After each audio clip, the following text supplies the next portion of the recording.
मोरे रामा, अरे मोरे रामा हो राम।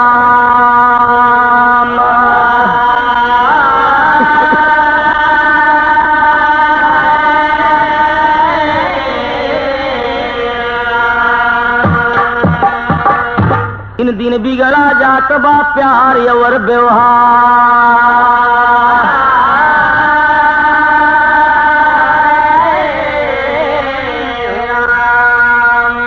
बहादुर साथी जरा ध्यान दीजिए। कहते हैं कुछ लोग, करते हैं कुछ लोग, कहते हैं कुछ लोग, करते हैं कुछ लोग, और माया के चक्कर में मान यो ईमान ग।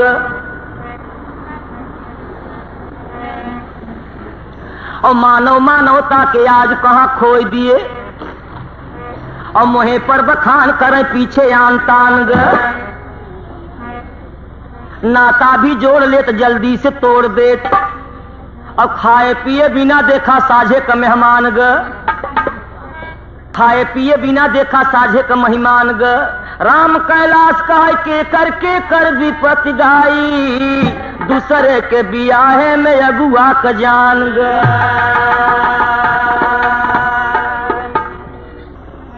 तो आज शादी कमोल भाव करते वही, जे करे खाने का नहीं ठिकाना।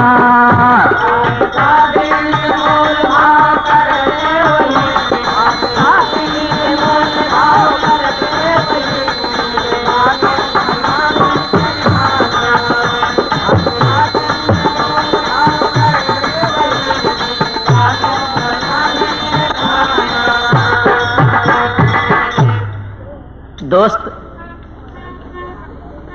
ए बड़का भैया, तो जे करे घर में सुना लड़की पैदा भई, माई बाबू क छुट्टी गईले खाना।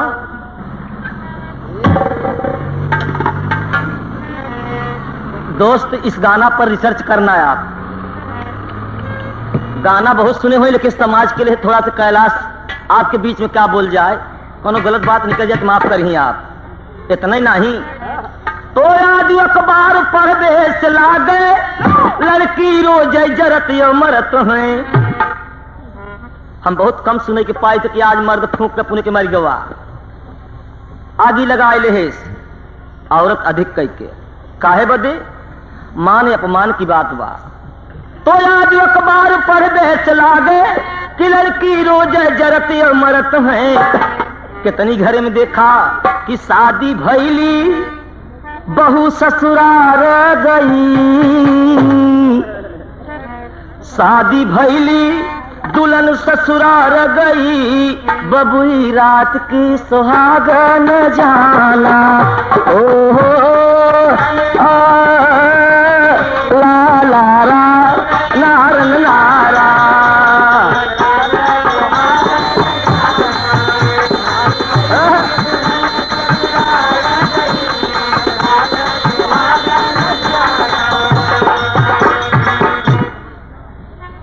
सुने वाले दोस्त का भैया, शादी भई, हर सास जब पतोह उतारे लागत है, जिस समय में डोला पर से, तो जमीन पर खुशी के मारी गोड़ नहीं पड़त। दुल्हन घरे में बैठी, रात सुहाग मनावे गए तो घुम्मा से मोहल्ले के बैठा है, फुफकार थे जना सांप। लड़की शायद एक तो दुखी नहीं हरे से, मेरे दोस्त हुआ फुफकारत है कि तोर माई हमके अंगूठी नहीं देहेस, तोर माई हमके जंजीर नहीं देहेस। कसम खुदा का जे करे साइकिली के टायर नहीं जुहाता ते स्कूटर मांगता। कसम खुदा का जे करे ट्रांजिस्टर का मसाला नहीं जुटा तो टेलीविजन मांगता। वाह, टेप रिकॉर्डर नहीं, टेलीविजन की। और जे करे 3 बीघा खेत में दुआरे इनारा बसाइट के देखुहार आए, कहे हो गणेशीपुरा के महेश आए रहे, 30,000 देख रहे, लड़कवा मनते ने भैया का करी। तो दूल्हा लड़की के डांटे सतावे, लड़की सोचा तो सुहाग रात कौन या सखी सहेली तो कहती सुहाग रात में बड़ा प्यार मिलत है। ये हमार घूम महवा तो हमके मैं रतिये खाए दे का। तो लड़की दूल्हा दुल्हन के डांटे फटकारे, तो लड़की दुख के समुंदर में डूबी। कैसे जीवन की नैया किनारे लगे, कैसे ये जीवन की नैया किनारे लगे, खेने वाला ही बन गया बेगाना।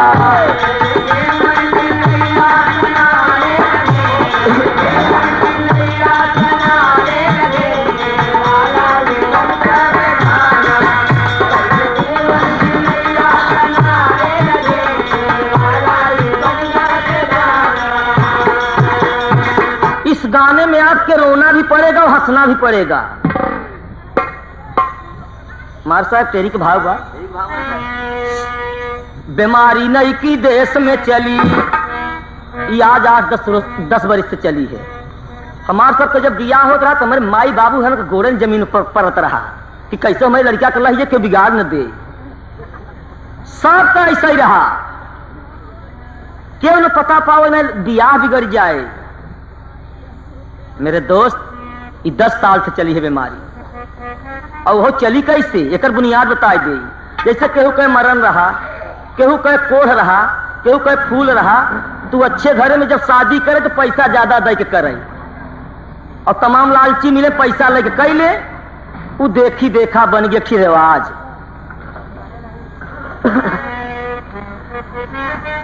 बीमारी नई की देश में चली, अरे लड़की भार बन गई दुखित बाप महतारी, बीमारी नई की देश में बढ़ी।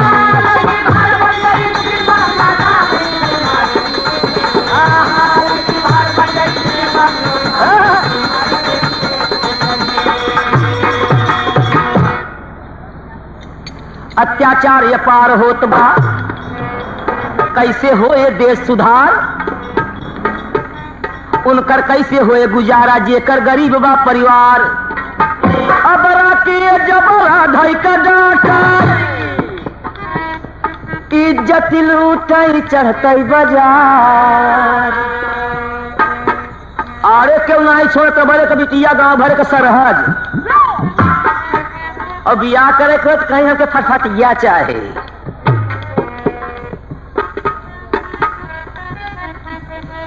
तो अबरा के जबरा धमकावई, इज्जत लूटे चढ़ी बाजार। देश विकास की है वामितवा, लेकिन सब कचर बयार।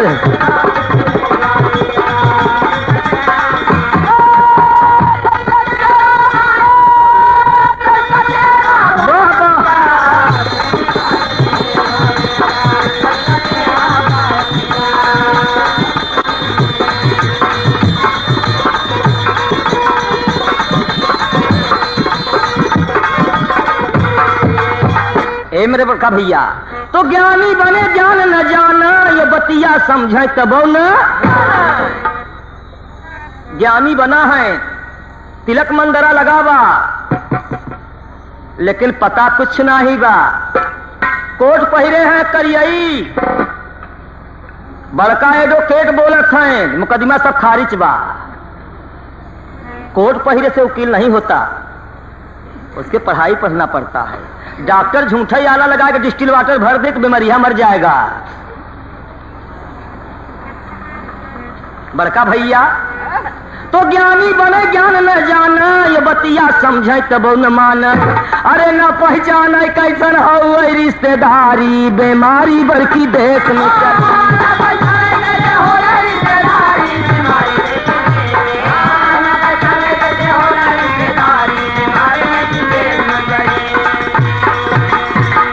भैया।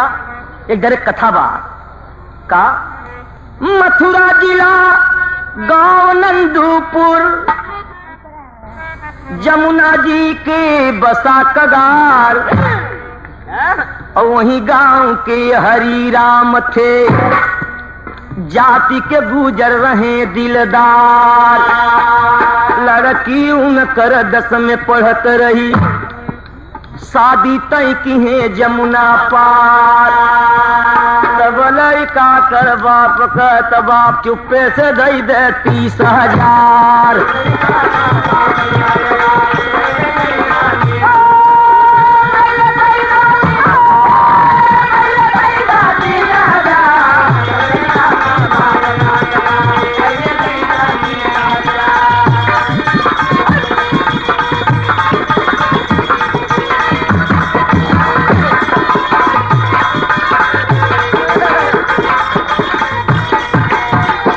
चुप्पे से दे दे पता न पाओ। हरिराम की मशीन ढील, गरीबी थी, गरीबी दोस्त चाह जौन करवाए दे। गरीबी मान अपमान कैलाश सही कहती कि गरीबन के ही बिटिया पैदा जिन कर, और नहीं एकदम ऐसा कर कुल बेटवा बेटवा पैदा कर दे। हो जाए मेरे दोस्त, इतना नहीं हरिराम कहे भैया हम तोहरे शरण में आई है, हमार गरीबी दूर कर। लड़की हमार ठीक ठाक बा, पढ़ावत लिखावत है, कहा ये सब चर्चा छोड़ दे। अगुआ कहती ताके अगुआ बोला तक शादी महंग जरूर पड़े लेकिन लड़की के आराम रहे। अगुआ का करे, अब भगवान करे अगुआ कमजोर न हो दोनों के बीच में, अगुआ बरियार हो, बैठ के डरे से बात बताए दे, खत्म बात। ऐसा अगुआ न हो अब चिलहर के ऊपर ही नहीं आएगा अगुआ, अब फाड़ी के गरी नहीं आएगा। अच्छा नहीं मक लेता हुआ अगुआ दौड़ा जाता, ए भैया चाचर हो लेता हुआ। अगुआ नौकर होइगे, ई नौकरी करत है, जे बियाह करावत हो महान माना जात है, लेकिन यहाँ नौकर बना ले हैं लोग। मेरे दोस्त ऐसा न होना चाहिए। फिर अगुआ कहे पहली लड़की की शादी या कई दौरे करे देखा जाए, कहा ये करे ऊपर कुछ न चाहे, या देवे ले बता वो न समझ पाए। वो बात हमारे समझ में नहीं, जो उनको देह ले तो देह हुआ। हरिराम घरे आए, धड़स खजुलाहट, पूंजी उनके पास 3-4 हजार कुल रही, 4-5 बीघा काश्तकार रहे। सयानी लड़की सब सुनता, महतारी से बाप बतावता हरिराम, अरे कर्जा पाती लेके जब करने लगे तैयारी, बीमारी नहीं की देश में चली।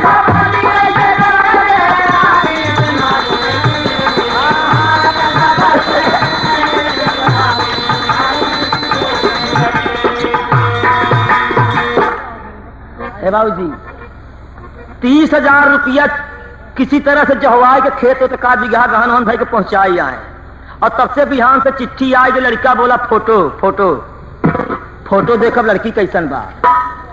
आप सोचें लड़की पढ़ाई में लड़कियों से ज्यादा पढ़त हैं। हम विश्वविद्यालय इलाहाबाद में है, रिटायरी नियरान में हमार साइंस डिपार्टमेंट। ए भाई साहब न बतिया मेरे दोस्त, लड़की अच्छा पढ़त है, लेकिन ये इम्तिहान बड़ा बुरा बा। हर लड़की सोचत है कि फोटो जब खींची जाए लागत तब ले जाए लागत थी कि पता नहीं पास हो कि फेल। बड़का इम्तिहान, बड़का भैया। और लड़का जब फोटो ही से किसी की तरफ खिंचवाए के हरिराम भेजें, चेहरा मोहरा अच्छा रहा, लड़का बड़ा खुश है।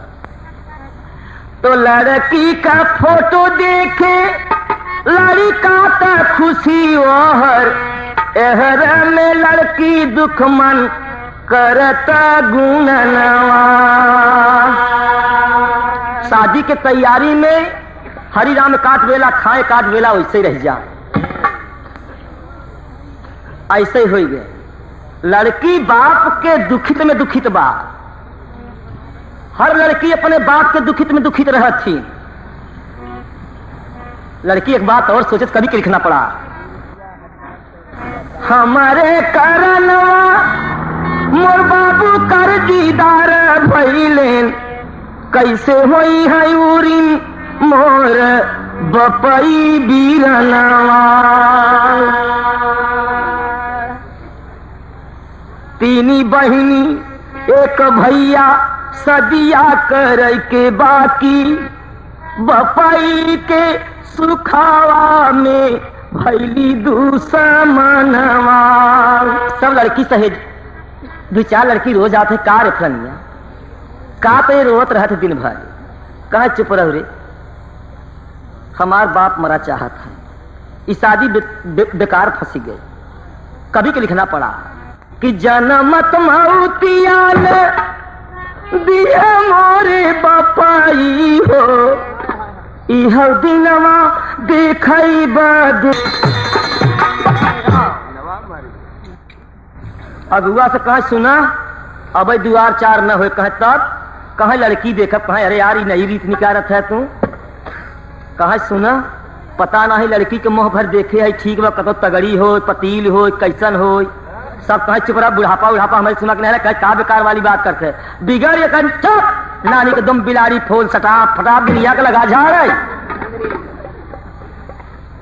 इंटर में 3 दाई फेल रहा और अंग्रेजी 2-4 बात याद रही, अपन झड़िया वहीला कहा बियाह करे हो तो भाई हलचल। आप ध्यान दीजिए इस बात पर, ये लिखिए वह कैसी लड़की रोता, एक कैसी सब्जी तरकारी पूरी मिठाई का इंतजाम होता, एक कैसी बाजन बजट बंद बा, दुल्हा छैलान में भीतर जाए पहले लड़की देखब तब दुआर चार हो। और यार तब से सब में अरुण जुट के गाना शुरू हो गया। 4 बात फंसी बा। गाना कौन होता?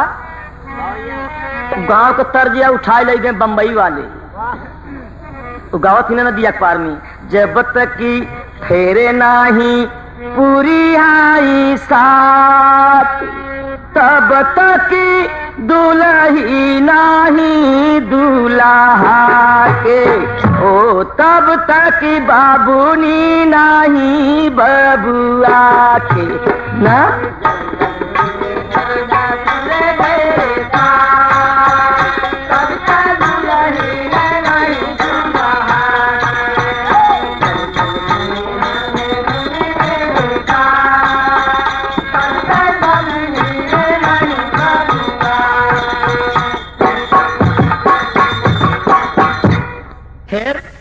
हर गाना होता वो हर दुल्हा छैलान बा, कहे पहले लड़की देख ले भीतर जाए के तब बातचीत।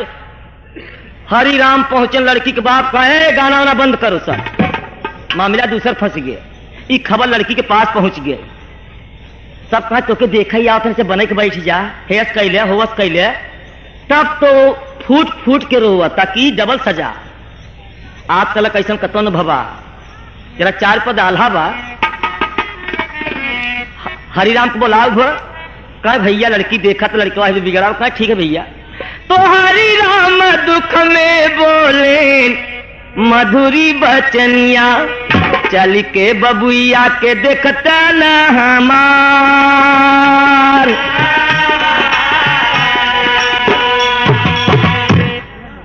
तोहरा से भेद भाव कुछ न रही ग बचवा, अब तो शादी होए बन जही बबुनी हो तो हाँ।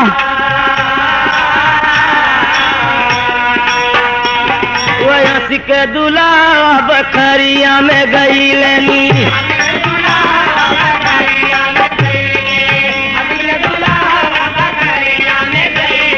जहाँ लड़की रोवत बाटे आंसुआ का धार,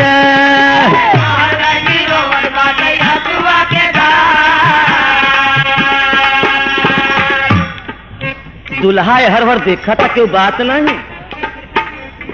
2-4 लड़की दूसरे मुहारन पर, 2-1 लड़की दूसरे मुहारन पर, लड़की अकेल बा।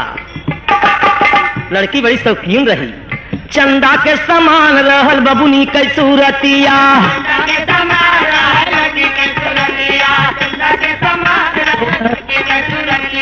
दुल्हा तो देख खुशी मन में अपार,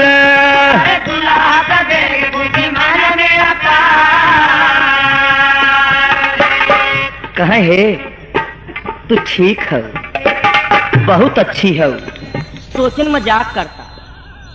कहे हैं कहे ही के सारे हट के चला जाए से, तेरे बाप के दाढ़ी में 10,000 के नाती, बाकी क्या बचा? शायद हम ठीक न हो तब सारा समस्या सब खराब। कहे अरे कहे भाग गधा बेईमान कमीना, तेरे शर्म नहीं लग? जैसे तैयार है सैकड़ों आदमी तेरे साथ में बाराती आ रहे तो केहू कहा नहीं माने, जल्दी भाग यहाँ से। धरेश खजुला है, कहाँ जा रहा है तो फिर दूसरे तरफ पेश आऊ हम। वह ठेल के बबुनिया दुल्हा भगौली,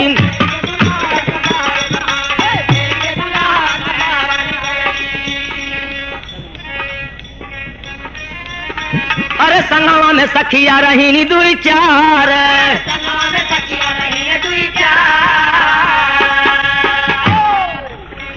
लड़की कहते हैं जाए दे। ए बहिनी रहा दिमाग कर दे, लड़की का खबरदार हमारे बात में क्यों बोले तो हमारे घरे में तनी लम्बी बेइज्जती होता, हमार एक अरे घरे जा पता नहीं का कह सकत है। अब मामला फंस गए, चारोरी नगरी में चर्चा फैली गई, जुटल घराती और बराती सवार,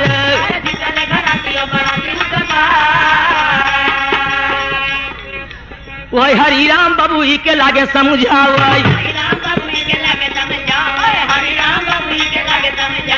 बनी जतिया बेटी खोआ जी हमार, वही बपई के गोदिया में गिरी गई बिटिया, रोय रोय बतिया तो कहता विचार, अरे हमारी सकलिया खराब होते बपई, तब नहीं करत बियाहवा हमार, कैसे कमावा देखो तो दुनिया में, बड़ी बदनामी होती हमारा तोहार, मोलाऊ बियाहवा जबरिया से करबे, खोज देव जियरा नदी मजधार, हमारा बियाहवा गरीब घर कई दे, हमें जिंदगी में मिली है प्यार।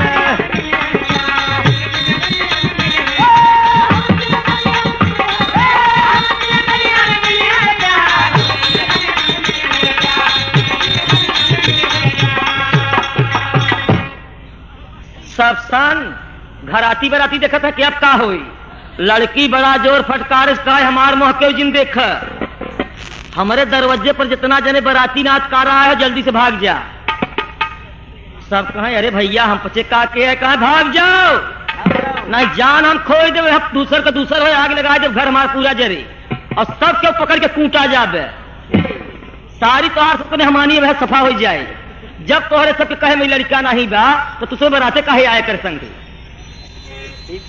घर कहीं अरे कहा बिटिया के सारे यहाँ से भाग जल्दी, सब कक दुब्बक दुल्हा के ठेले कहे भाग सरवा नहीं कोनो मार न दे, तमाम तऊ आई गए, लड़की चंडिका रूप धारण कैले है बा। मेरे दोस्त इनके पास बड़ा गुण बा, लड़की एक जाति ऐसा होती कि जब तक नैहरे में रही तब तक नैहरे के जिम्मेदारी लेती, एक समान नहीं नुकसान हो देती, और वह लड़की ससुराल जब पहुंच जात है तो ससुरारी की जिम्मेदारी न विश्वास है आप सामने पेश बा, कभों साहित्य मौका मतलबे तीजी त्योहारे आए लड़की और 2-4 रोज के बाद अनवैया नहीं आए, कहे विदा कह जब बूढ़ा लिया जा तो बूढ़ा कहते भैया 8 रोज के लौट या तो लड़कियां खुदे कहते नहीं माई विदा कह नहीं हमारे भाई बिसुक जाएगी। देखिए वही लड़की कह रही कि जिम्मेदारी इसकी हुआ बा, ये दोनों जगह जिम्मेदार हैं। बाबूजी एक सामाजिक बोल पर एक बात आप लिखें, इतना ही नहीं, वो उठ के सब दराती भागे और सब दुल्हा के डांटे, कजनी कितना भूख तुम्हारी मदद रखा ये करे, सारा के टूट गए पूरी करी बीमारी नहीं की दे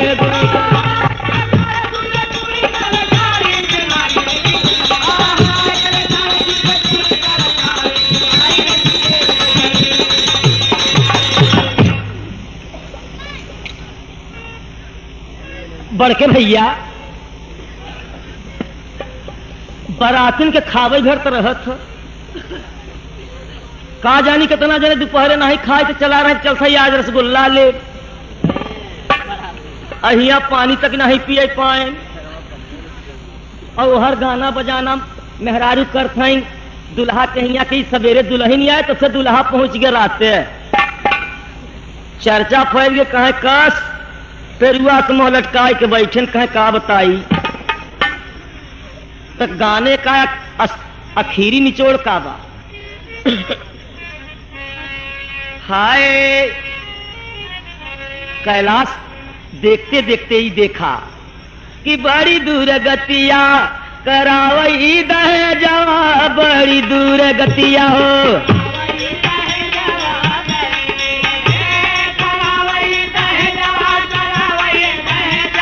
होय होय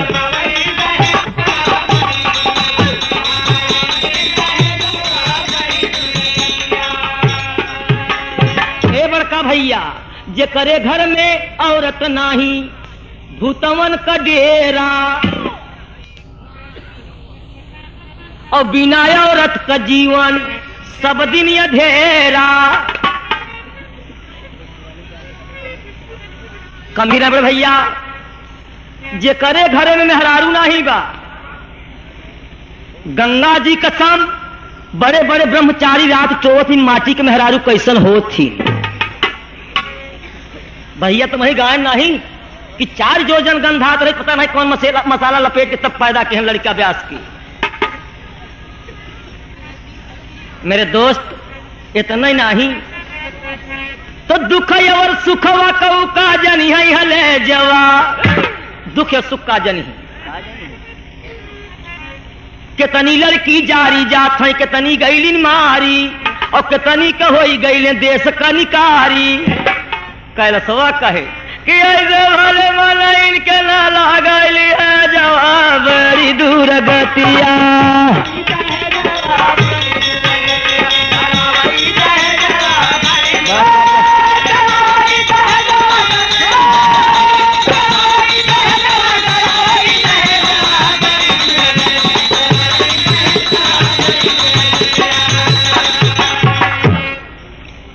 बड़का भैया शादी ब्याह कहाँ रही गए लोग करे लागे धंधा जैसे भैंसी बरधा का मोल हो करे लागे धंधा कैलाश कह ऐसा धंधा करे वाले हो जाई है 15 बरिस मरई के रहे तब आन्हर हो जाई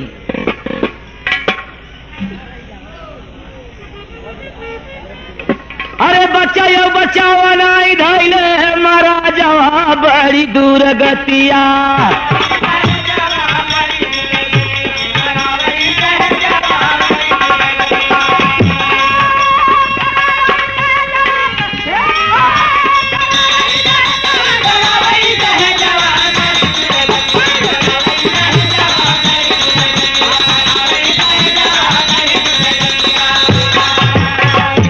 बड़का भैया एक बात और आपसे कहा बाबूजी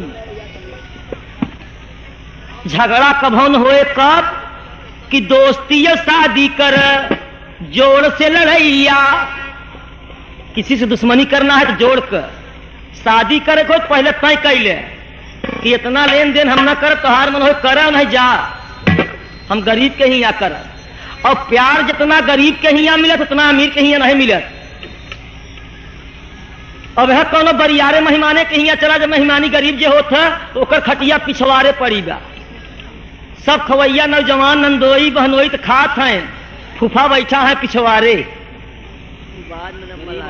जैसे बड़वार लस्सा में बरधा भैंस बांध जब समय हो तो पेरा थीन वैसे बुढ़ाऊ पिछवारे पेरत है कि देखा हमारा नंबर कब लागत है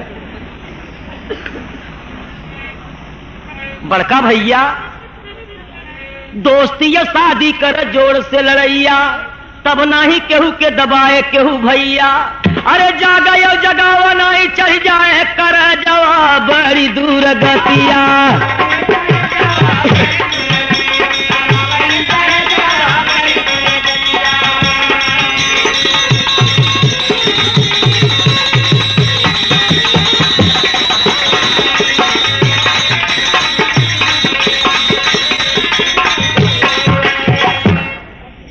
बड़के भैया गाने का खीरी निचोड़ का बा। हम निजी खोज किया, निजी खोज में का पावा कि धरती लड़की कई बा मिलनवा, धरती लड़की कई बा मिलनवा, और दुनऊ के पेटावा से सब कर चनावा।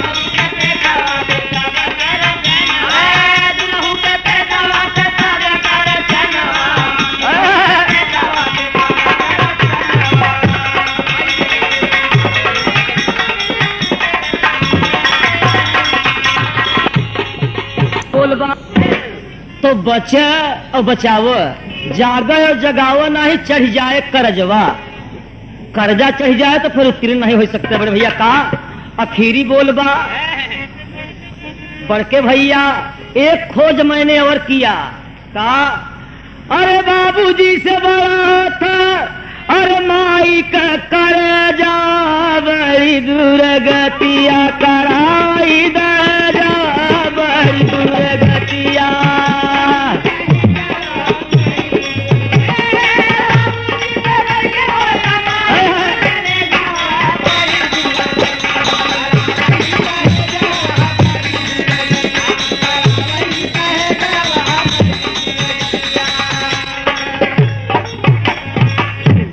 बड़के भैया एक जने कहा तू कौने बटखरा से तौले की माई के करेजा बाबू से बड़ होत। हम कहा हम तौला। कहा कैसे? हम कहा देख एक प्रमाण नहीं दे सकी, हम दूसरी दे सकी थे। कहे का? हम कहा एक प्रमाण तो हम ही देखा है कि मर्द का मरण होत दुई और औरत का होत चार। कहे कैसे? हम कहा मर्द एक दाई जन्मा तब मरब है, और एक दाई जब मरे लाग तब, एक दाई जन्मत दाई मरत दुई। और कहा औरत?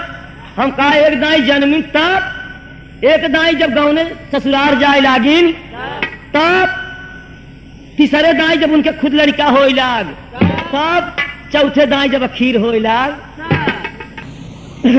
कहे बात तो बड़ी चुनी के। हम कहा कुछ कम पर थे और भिड़ाई कुछ। कहे और का? हम कहा एक लड़का पेटे में, एक लड़का कमर पर, एक लड़का पिछुआए बा, ऊपर से खांची में कराही लकड़ी पिसान घीव। कजनी कितना बिन्ना जल हमारे इलाहाबाद लोपिन में देखा। कहत है आई बुधुना कमाई कुछ गावत चल तू। कहे अरे हमार तकलीफ में जीव बका गाँव। अरे कहे गाते गाते कहावत तो के आवत बहुत। इतने पर गाना शुरू हो गया। मेरे दोस्त इतना नहीं गाना शुरू हो गया। डोलाई सीक की नैया, डोलाई डोलाई सीक की नैया पतर पिया।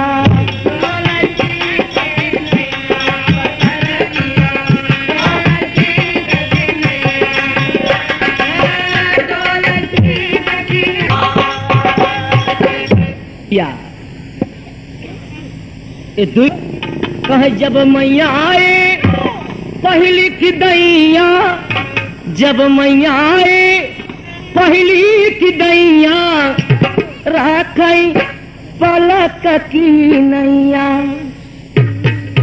इसे फटका के बीच में एक पुतरी राखी जात है। तब अब है आखी एक फटका ऐसा बा कि अब है कहता हूँ अनहियारे जात रहे तो मसा के आधे पर पकड़ लेत है। रहरी वहरी में ऐसा लपुल करत रहा तो कोनो पकड़ नहीं पावे करे अंदर। इतना प्यार, जरा प्यार देखिए। ये कौन से डायरेक्टर लिखा, पास किया, कौन लेखक लिखा? कहे तब राखे पलक की नैया, कहे तब दूसरी दाई। कहे जब मैया इली दूसरी की दैया, राखे राखई फूल की नैया पत्थर पिया।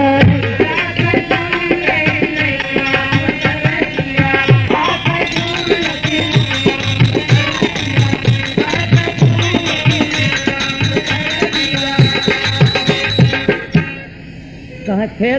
कहे जब मैया आए तीसरी की दैया जब मैया आई रो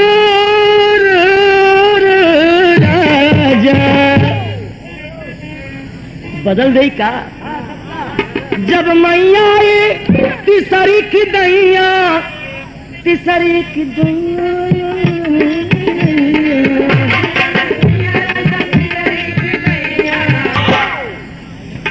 जब मैया आए तीसरी की दैया हेरा पान की नैया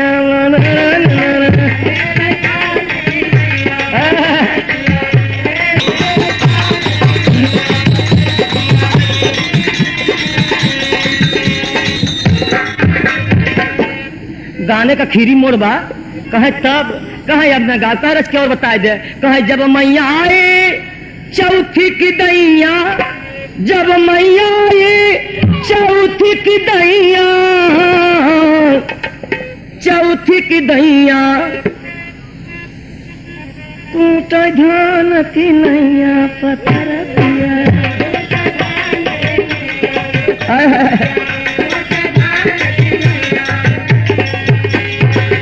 इतना गाना गाई इतना बड़ा मेहनत बा पेटे में बच्चा बा सर पर कराही बा ऊपरी ईहन बा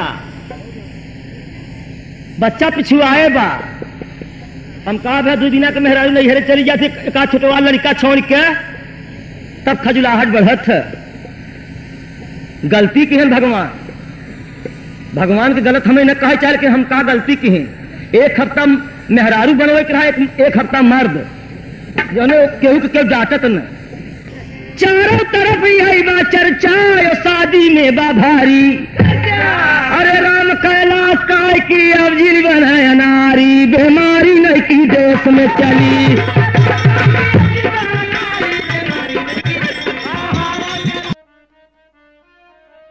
अरे इसका का मार्ग कितना कुटिल मार्ग है इसका बाजों का इतिहास न्यारा गया इश्क में इंद्र गौतम के दुश्मन बने जब अहिल्या का पानी उतारा गया चंद्रमा गुरु बृहस्पति का प्रिय शिष्य था गुरु के पत्नी से ही कर नजारा गया और लहरी लिखते हुए शर्म खाती कलम अरे इश्क बाजी में इंसान मारा गया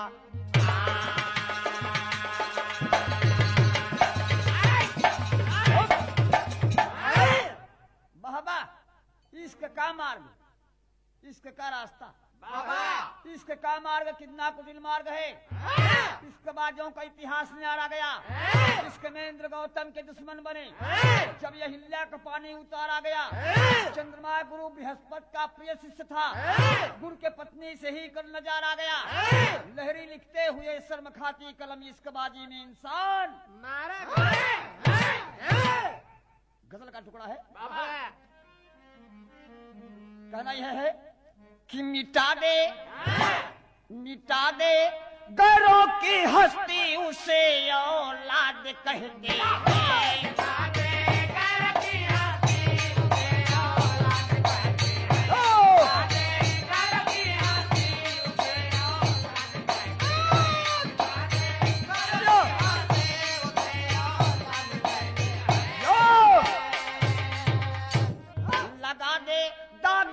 चल में उसे जल्लाद कहते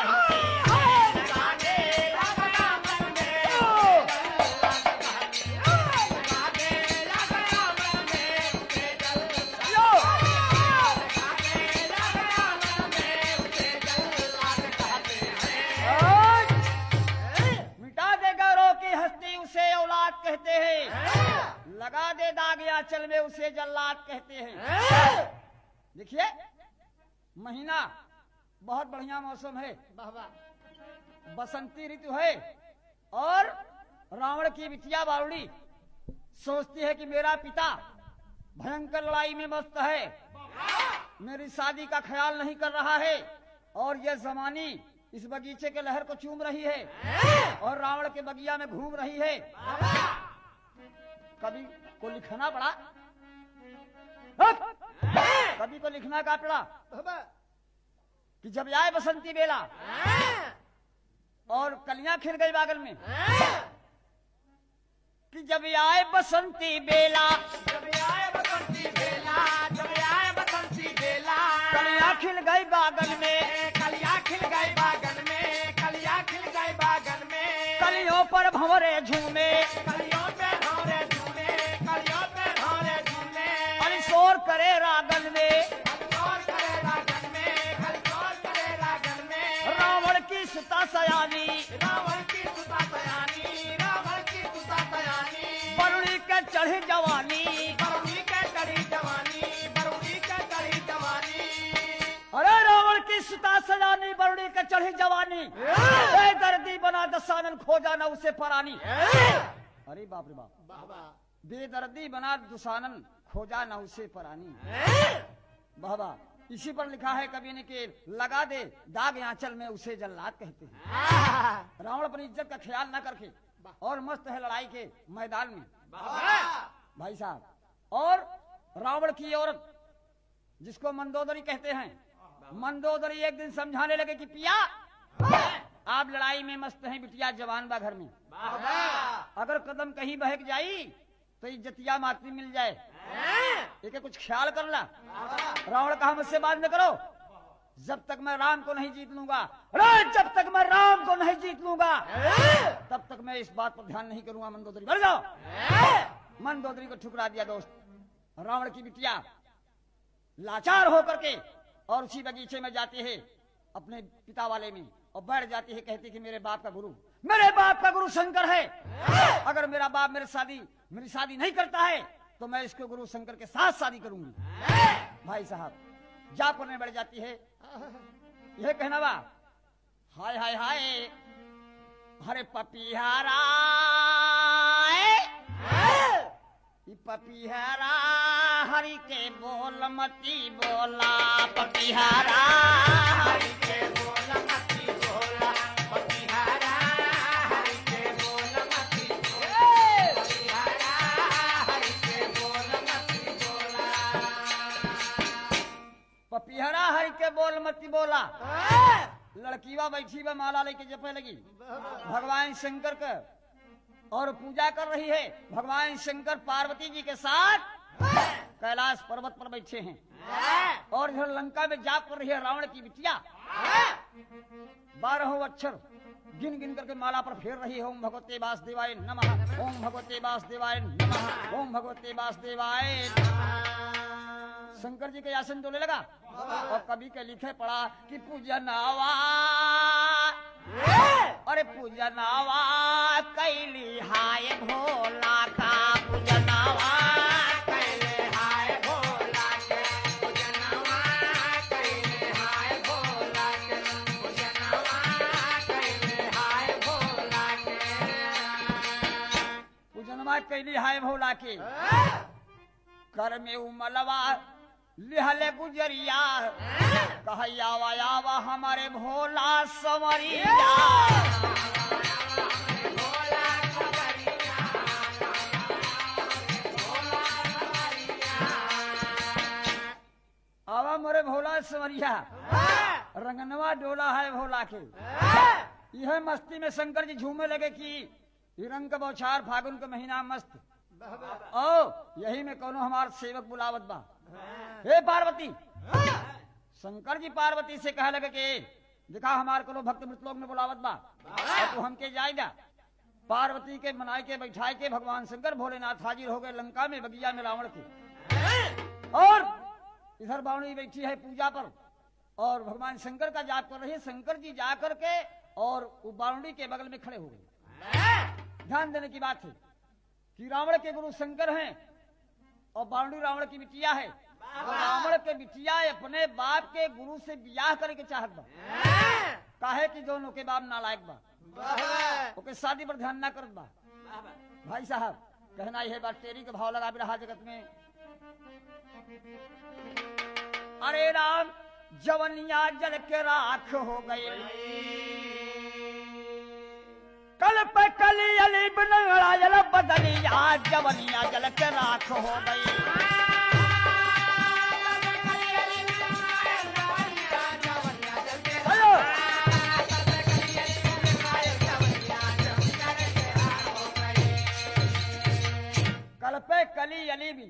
अंगड़ायल बदनिया जवनिया जल के राख हो गई। भाई साहब मस्त बा एकदम बावड़ी और शंकर जी खड़ा है। भोलेनाथ कहे लड़की जरा अपन अखिया खोल दे। और जब अखिया खोले देखे कि कहा हमार भोलेनाथ हमारे सामने खड़ा है। वाह वाह वाह, ओम नमः शिवाय ओम नमः शिवाय के पैरवा पे पड़ गए लड़की बा। हे महाराज हम आप ही के पूजा करती। तो भगवान शंकर कहे तोहके चाहे का। भगवान शंकर कहा दे तोहके चाहे का कहे असना ही हमके आप 3 बाचा दें और त्रिबाचा बना लें कि आप हमें देंगे। भगवान शंकर कहा देंगे, कहा देंगे, कहन देंगे, कहन देंगे, कहन देंगे। बात फंस गई। अब देखिए जब बात फंस गई तो लड़की कहती क्या है, मानती क्या है। कहे चढ़ल जवनिया, अरे जवनिया हो राम। तो भगवान शंकर का डमरू हिले ला। जब बावनी कहा बा की चढ़ली जवनिया तो कहने रे क्या मांगे कि चाहत वाला की। कहे चढ़ली जवनिया, अरे हमारे भोले राजा सिंधुरावा डाला, सिंधुरावा डाला, मांगी जामा सिंधुरावा डाला, सिंधुरावा डाला, सिंधुरावा डाला, सिंधुरावा डाला, मांगी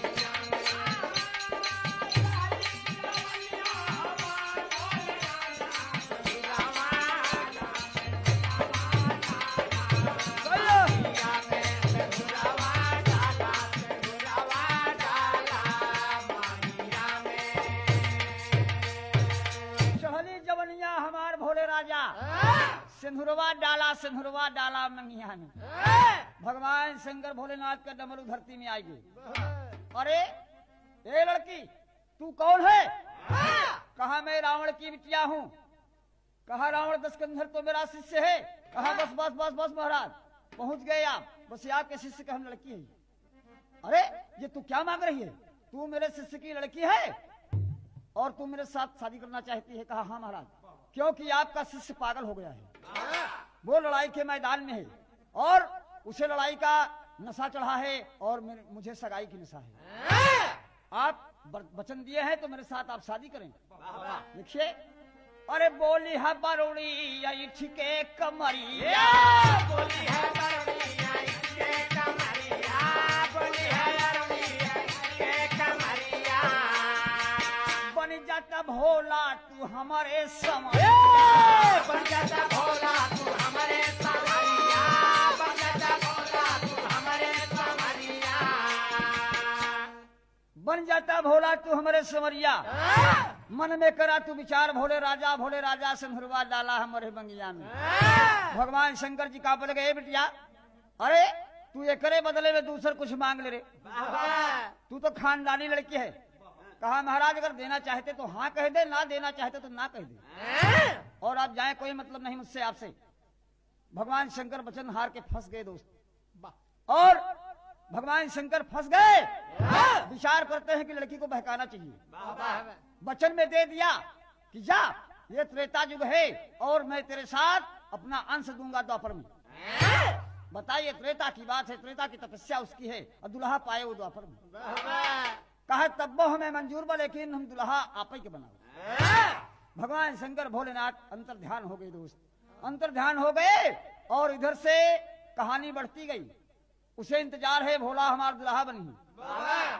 जब राम और रावण के संग्राम की तैयारी हो रही है, सीता को ले जाकर के रावण बैठाई दिया है, तो हनुमान जी को राम ने भेजा लंका में। गए कपी खोजने के लिए तो वही लड़की आगे मिलती है। वही लड़की आगे मिलती है, कहती है बंदर कैसे आया अंदर। बोला मैं राम का सिकंदर। तू कौन है। कहा मैं रावण की बिटिया हूँ। हनुमान जी कहे मैं रावण का दुश्मन हूँ। अरे दुश्मन कैसे हो, तुम मेरे साथ प्यार कर लो, तुम शंकर के लड़के हो, शंकर सुवन केसरी नंदन तेज प्रताप महाजगबंदन। शंकर ने मुझे अपना अंश देने के लिए कहा है तो तुम मुझसे ब्याह कर लो। कर लो कर लो। अरे फिल्मी दुनिया वाले तर्ज गाए हैं हमारे साहब, बड़ी चुमाकेदार बाकात। ये हाय हो हाय हो हाय हाय हाय हाय हो हाय हो हाय हाय हाय हो हाय हो हाय। ए लड़की मेरे सामने, ए लड़की मेरे सामने, मेरा दिल ले जाए हाय हाय हाय हो हाय हो हाय हाय हाय हो हाय हो हाय हाय हाय हाय हो हाय हो हाय। ये लड़की मेरे सामने, मेरा दिल ले जाए हाय हाय हो हाय हो हाय हाय हाय हो हाय हो हाय हाय। अरे बाप रे बाप, शंकर जी बतिया दे के फंस गए तो लड़की बात से कहा चुप चुप चुप। कहे हाय चुप हाय चुप हाय हाय हाय हाय चुप हाय चुप हाय हाय हाय हाय चुप हाय चुप हाय हाय हाय चुप हाय चुप हाय हाय। ये लड़की मेरे सामने,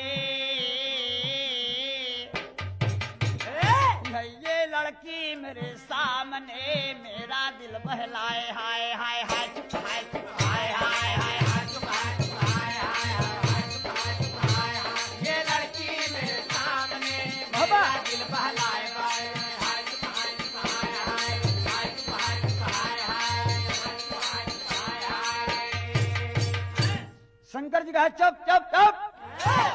बारणी कहा गप सप न हो महाराज, तू बाचा दे है, तू शंकर दानी है। अब फंस गया हमारे चंगुल में तू, या तो बियाह करा या तो कहीं दे ना कर। आज से तुहार सत्य धर्म सब नाश हो जाए। शंकर भगवान गड़बड़ाए के दे दे कि हम द्वापर में बियाह तो से और ई वचनिया दे के अंतर ध्यान हुई। तो जब भगवान राम ने अपने दूत को भेजा था वहां, हनुमान जी के सामने बावड़ी पड़ी तो कहे शंकर सुवन केसरी नंदन, तेज प्रताप हाय जगबंदन। शंकर नहीं कहे तो तू ही हमसे भी हवा कैला।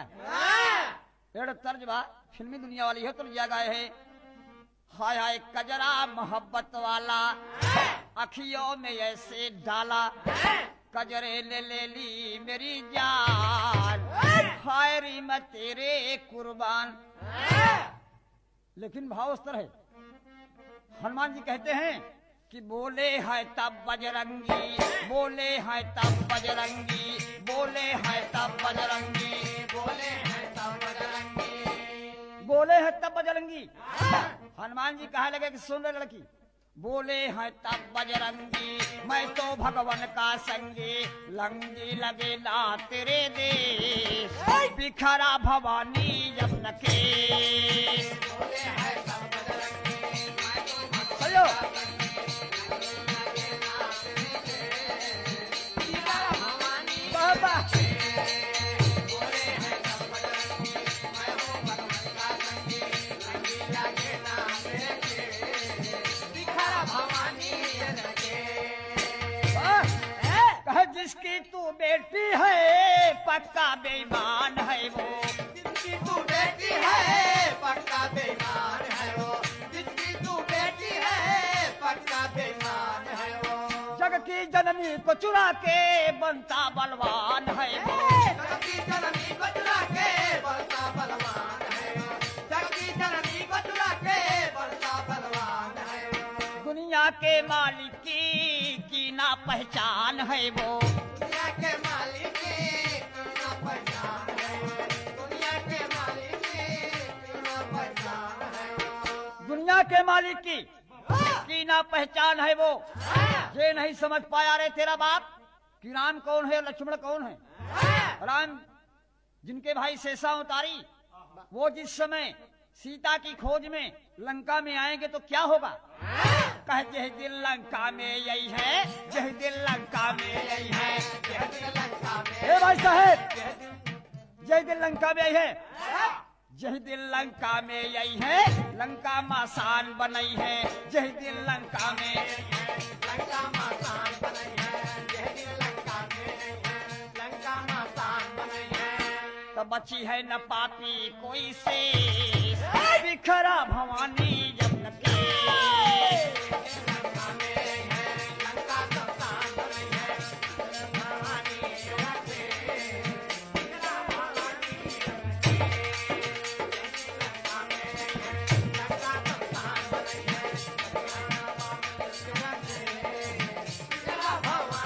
यमुन के। लंका में आई है तो लंका में आसान बनी है, अब बची है न पापी कोई शेष। ए लड़की, जब भगवान राम कोप कर लंका पर चढ़ेंगे तो उस समय कोई नहीं बचेगा। बात कान खोल के सुन ले कि मैं भगवान का धामन हूँ, मैं सीता की खोज में आया हूँ, और सीता की खोज लेकर के भगवान राम को सुनाऊंगा, और तू मेरे रास्ते से हट जा, हट जा। जिसकी तू बेटी है पक्का बेईमान है वो, जग के जननी को चुरा के बनता बलवान है वो। पता चलेगा जब राम और लक्ष्मण जाएंगे। हट जा।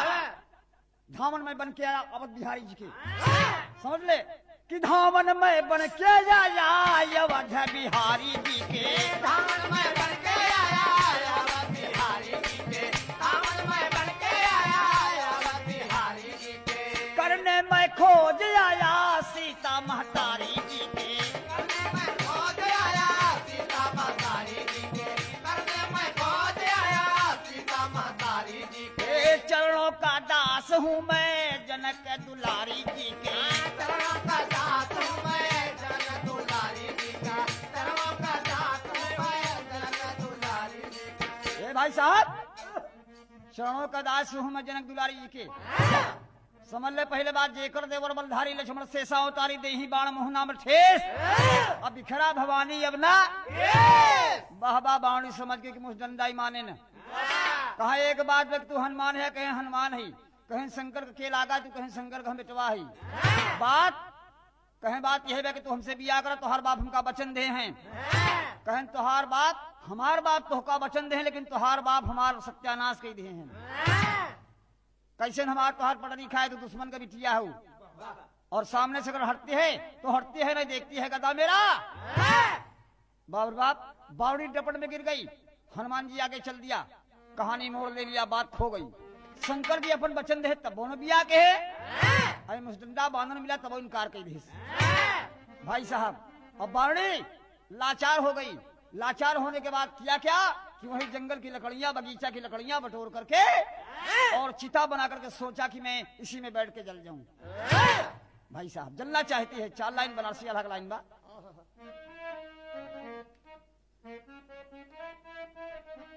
भाव स्तर है,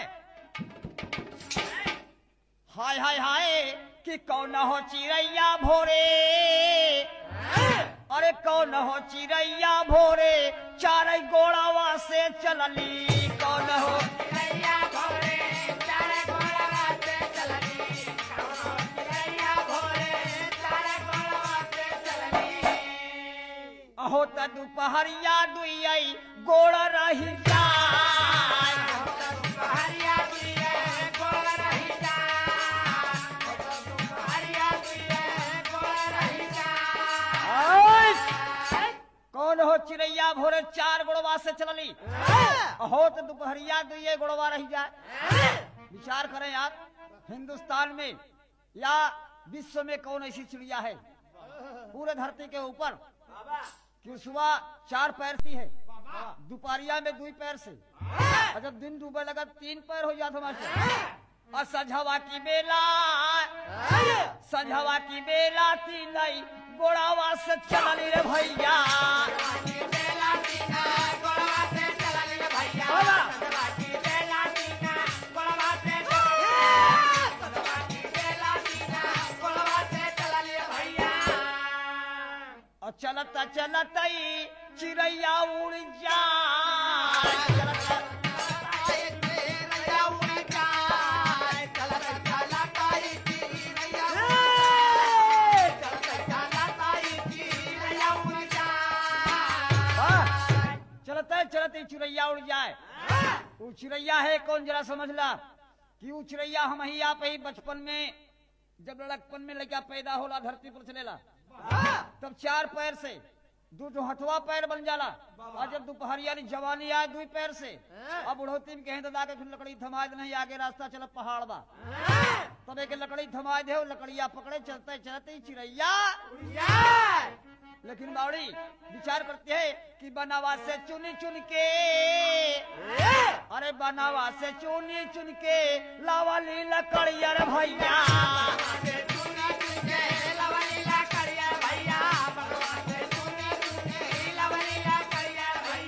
बनावा से से चुन चुन के लावा लीला करिया रे भैया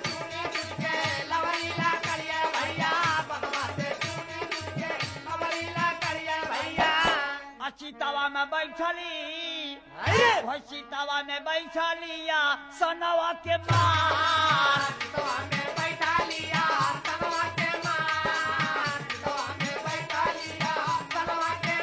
भाई साहब रावण के बिटिया बावड़ी चिता बनाए के और उसी चिता में सत्यता पर अपनी आग लगा ली जलती हुई जब जलती हुई चिता को देखा तो लंका में हाहाकार हो गया कि रावण की बिटिया जल रही है रावण की बिटिया जल रही है। ये बात मंदोदरी सुना दौड़ पड़ी रावण को संदेश दिया कि बिटिया जल कर राख हो गई जो तूने उसकी शादी पर ध्यान नहीं किया। हाय हाय वह जली गई चिता में जबकि अरे जली गई चिता में जबकि रावण कई भवन यार भैया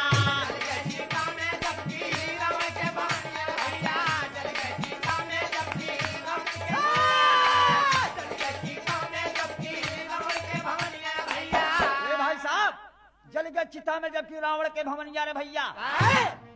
भाई साहब जलते हुए और लंका में हाहाकार हो रहा है रावण दौड़ पड़ा कि मेरी बिटिया जल रही है।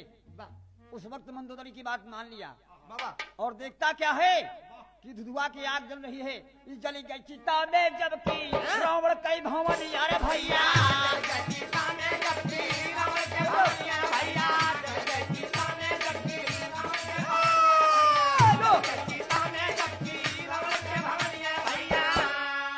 लंका नगरिया में वह लंका नगरिया में हो हाहाकार लंका नगरिया में हो हाहाकार लंका नगरिया में हो हाहाकार लंका नगरिया में हो हाहाकार और जला नहीं शीसबा जला नहीं शीसबा बचेला बारूड़ी कर भैया जला नहीं शीसबा चला बारूड़ी के भैया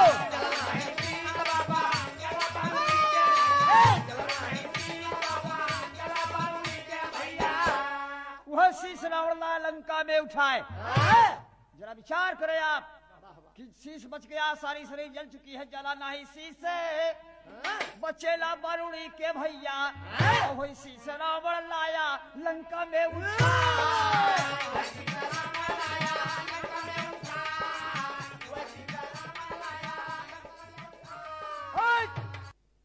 हाँ वो शीश रावण लंका में उठा लाया और एक बक्से में अपनी बिटिया बारूणी का शीश रख दिया। देखिएगा समय गुजरता गया हनुमान जी सीता की खोज ले जाकर के राम को बता दिया लेकिन बात यहाँ की है जो शंकर का वरदान है बारूणी का शीश रखा है रावण की महल में पिटारी में और जो दिन भगवान राम और रावण का संग्राम होने वाला है रावण वही शीश लेकर के भगवान राम के सामने हाजिर हो गया और हाजिर हो गया कहता है कि ये राम तुम कहते हो कि शिवद्रोही ममदास कहावे तुम कहते हो कि शिवद्रोही ममदास कहावे सोदर सपने उना सुख पावे लेकिन आज देखिए शंकर ने क्या कर दिया कि मेरी बिटिया जल के राख हो गई। भगवान राम समझ गए बाबूजी समझ गए और हनुमान को इशारा करते कि हनुमान इधर आओ और तुम एक चुटकी सिंदूर लेकर के इस रावण की बिटिया के शीश में डाल दो। 170 जी आपके मिले कहना ये बा कि नैना मिलाई के फिल्मी दुनिया लगा हिमाचल कहे गौरी सिमट के बालों को झटके गालों से रस टपके कुंवारा मन भटके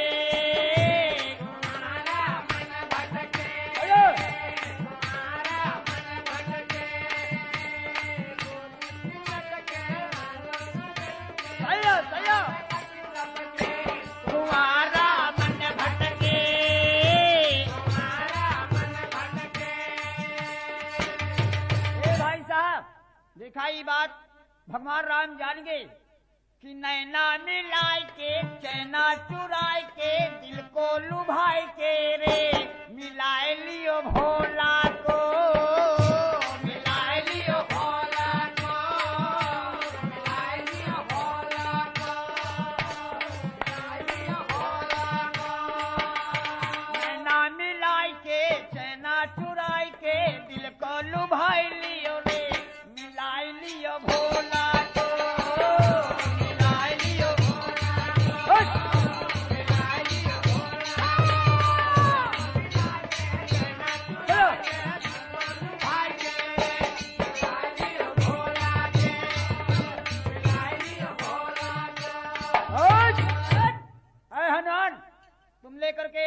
चुटकी सिंदूर और इस लड़की के मांग में डाल दो। हनुमान जी कहा, हे मालिक, आप ही जानत हुआ कि हम बाल ब्रह्मचारी है, आप ही जानत हुआ कि हम बाल ब्रह्मचारी है, और रावण के बिटिया ई दुश्मन के बिटिया के मांग में सिंदूर हम डाली, अब वह कटे हुए शीश में। भगवान राम कहा, हे हनुमान, आप मेरी मर्यादा को रखना चाहते हैं अगर तो मेरी वचन को स्वीकार करो और एक चुटकी सिंदूर लेकर के इस लड़की के मांग में डाल दो। बाबूजी हनुमान जी विचार करते हैं कि बारे भगवान, आज मेरी परीक्षा ले रहे हो लंका में, और रावण की बिटिया के शीश में मैं सिंदूर कैसे डाल दूं? भाई साहब, इधर जब सिंदूर लेकर के हनुमान जी सिंदूर लेके सोच रहे हैं, वो सिंदूर लेके सोच रहे हैं और भगवान राम की सेना खड़ी है, तो देवता पुष्प से एकदम मून दिया हनुमान को और बावणी के शीश को। मगन हो गए कि बारे राम, आज शंकर के वचन को पूरा कर दिया। और जब सिंदूर डालना चाहते हैं तो देवता गगन से गाते हैं, जिसे मस्त हो के माता बहने बियाहे में गावथी की बारात आवत बाप सिंदूर पड़ी दुल्हनी के, ओ गावथी की ईद जलसा हो निकला गई दुआरे पाई जलसा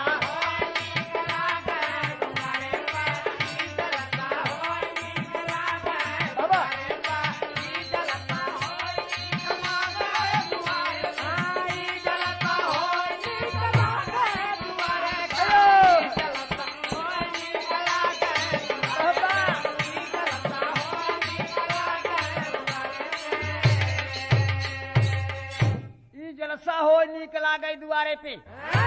बड़े मगन होकर के गाती है कि ससुरों के आना का जब निकला गई, ससुरों के आना का जब निकला गई तो हथिया झूमत की आवे दुआरे पे। बारी बारी सब रिश्तेदारन के न्योता कर थी, लेकिन मजा ले थी देवरवा के आवे को। गवली के देवरा कया ना गजब निकला गे देवरा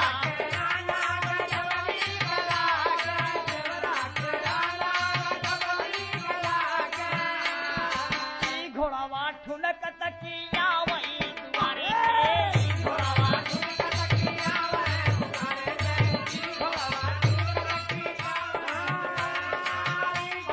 ठुनक तकिया वही दुआरे पे, घोड़ावा ठुनक तकिया वही दुआरे पे, यो यो घोड़ावा दुआरे पे, घोड़ावा ठुनक तकिया वही दुआरे पे।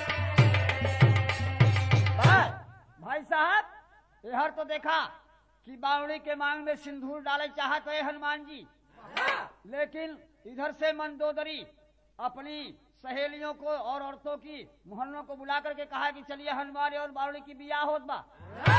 बाबा जब जाए के देखे तो बावड़ी की आधा शीश कटा हुआ शीश में हनुमान जी सिंदूर डाले चलत थी, और जब डाले चले थे मंदोदरी की तरफ से गाड़ी होत बा, बड़ा भैया दुल्हा के लिए स्वागत होत बा।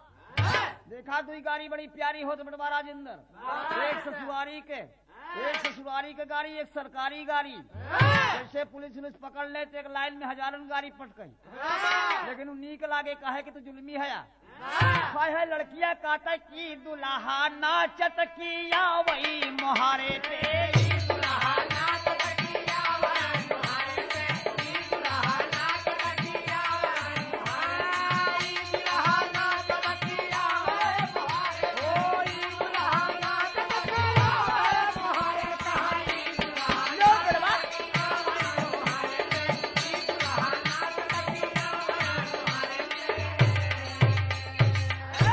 कि राम जी कया ना। यह देखा भगवान आए हैं, लड़ाई होई वाली बा, लड़ाई के बदले में देखा बियाह होई वाला बा। आप विचार करें दोस्त, हनुमान जी को दुनिया कहती है कि बाल ब्रह्मचारी हैं, हकीकत बात है कि बाल ब्रह्मचारी हैं, लेकिन यह बात कैसे कि रावण की बिटिया के संगे बियाह हो चलत बा। भगवान राम का माया देखा हुआ सब सहेलियां कहा था कि राम जी का अरे याना गजब निकला गे,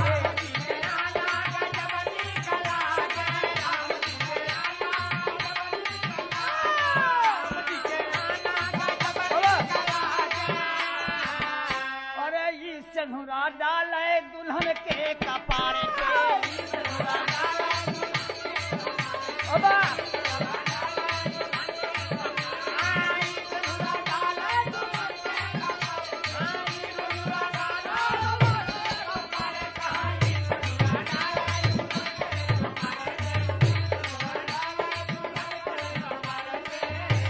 भाई साहब राम जी के आना तक जब नीक लागे देखा ई सिंदूरा डाले दुल्हन के कपारे पे आई दुल्हा नाचत किया वही दुआरे पे हनुमान जी एकदम करीब में जाए के सिंदूरवा रोक ले भगवान राम का देखे लगे। राम इशारा कर दिया कि हनुमान असल बात यह है कि मैं शंकर का पुजारी हूँ, शंकर को मैं अपने से बड़ा मानता हूँ, भगवान शंकर का मैं पुजारी हूँ। अगर शंकर का कोई पुजारी है तो मेरा दोस्त है और शंकर का दुश्मन है तो मेरा दुश्मन है। शिवद्रोही ममदास कहावे सो नर सपन ना सुख पावे। इसलिए अगर तुम मेरी बात नहीं मानते हो तो तुम भी मेरे दुश्मन हो। हनुमान जी घबराएंगे, हनुमान जी घबराए के और सिंदूरवा डाले चलत थे। सिंदूरवा डाले थे कि भोजपुरी लाइन में टुकड़ा लगत बा जिसे मल्लाह लोगन गंगा जी में नैया डाल के और मैया से अरदास करत हुए का अरदास करत हुए देखा लोग इसका तर्ज बा कि दिनमा चढ़ाई बई तो का और नरियर चुनारिया हो की गंगा मैया। जेठ के दशहरा में बड़ा बढ़िया पूजा होला गंगा माई के। गंगा माई के द्वारे पर देखा मल्ला भीख मांगत हो हे माई हम दिन में तोहका नरियर चुनरी चढ़ोबे रात की जाल लड़ोबे लेकिन हमारे नैया के सहिया तू ही खेवैया हो कि हे की गंगा मैया पार कैया हमारी नवारिया हो की गंगा मैया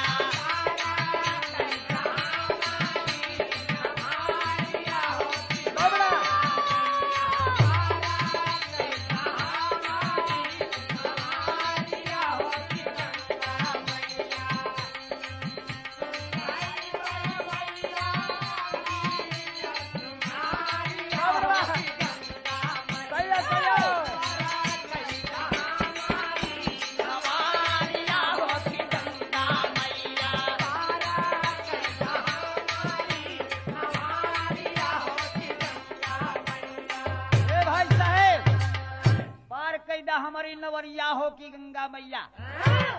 बात तो बढ़ गई अहम मल्लाहवा की तुवई में ये तो इलाहाबाद प्रयागराज में जौन तीर्थन का राजा बा प्रयाग और ई गावले लेकिन थोड़ा सा सरक जा बनारस में मास्टर तब बनारस में गावले का यही माझी के बदे हाय हाय कि एक दिन गईलू दक्षिणवा की ओर और गंगा लहरिया में उठे ही लोर मदमाती मलहवा जाल बिनेला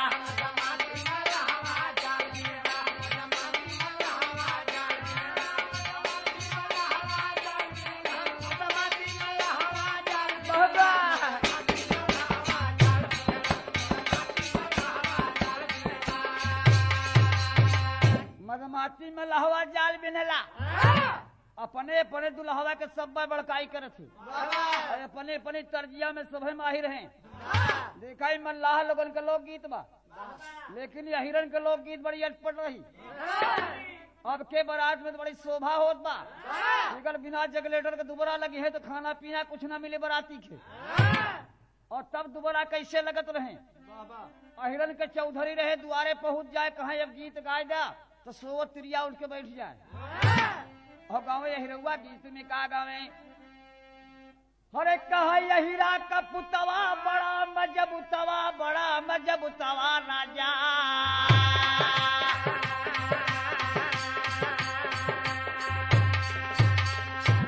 वही ऊंचे खाले नोत बाटई का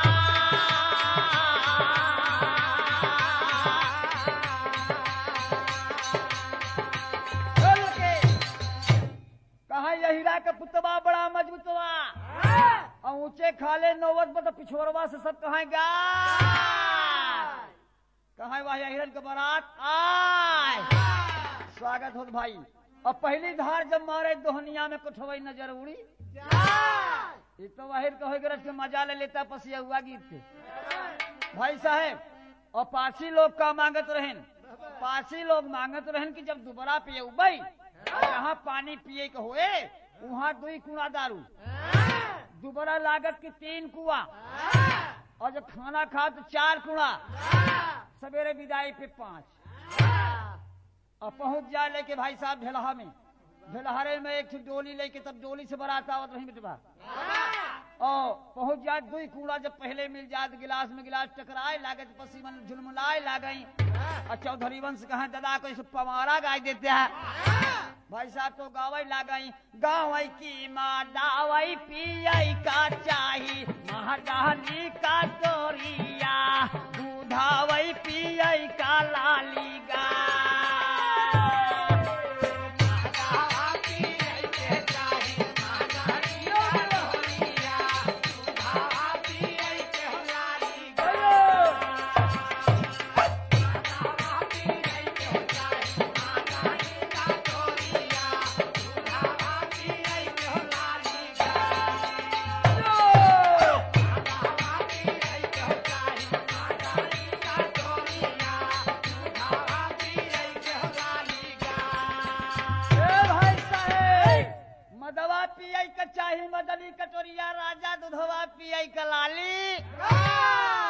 मदवा पिए मस्त हो गए कहन दहेज में खुगाई चाहिए।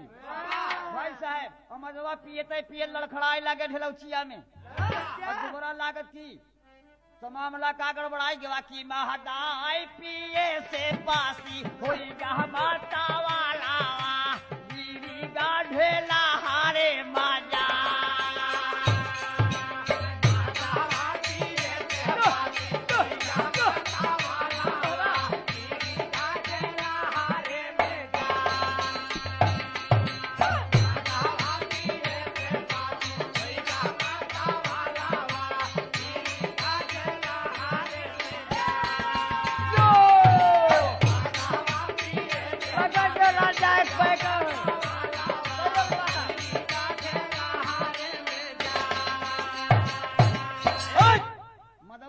से पासी हो गया मतवड़वा गिर गया ढेलहरे में जाए और जब दोबारा लाग गए तो लड़खड़ाए लगे कहने की बात करा कहन कहा कहन दादा हुड़ुक निकाल रहा एकदम दोबारा पियाई गया जैसे कि हुड़ुक में हर बजे लागत हो कि जनरेटर बैंड पार्टी आएगी बा फलाने का बैंड पार्टी आए तो मशहूर तबला वाले होते रहे।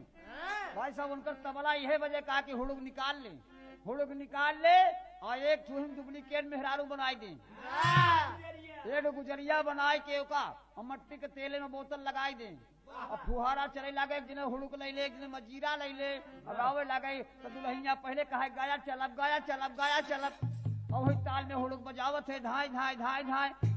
लेकिन लड़कवा कहा जौन दुल्हवा बनाबू कहा गया बड़ा अनमोल बा। भाई साहब कहा गया मती कर रानी अंगार मती गाया में होला बड़ा दान गाया में होला बड़ा दान गाया होला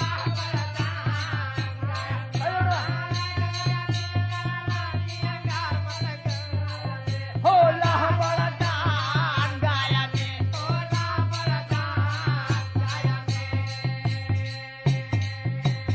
में भाई साहब गया मत करा रानी अंगार मती गया में होला बड़ा दान गया में। अरे बाप रे दुल्हनिया कहे कितना दान होला हम होके बताई दे। अरे कहा नौसा चढ़ाई राजा लाली लंगोटिया ना वैसे हे कपिला वह गाय ना वैसे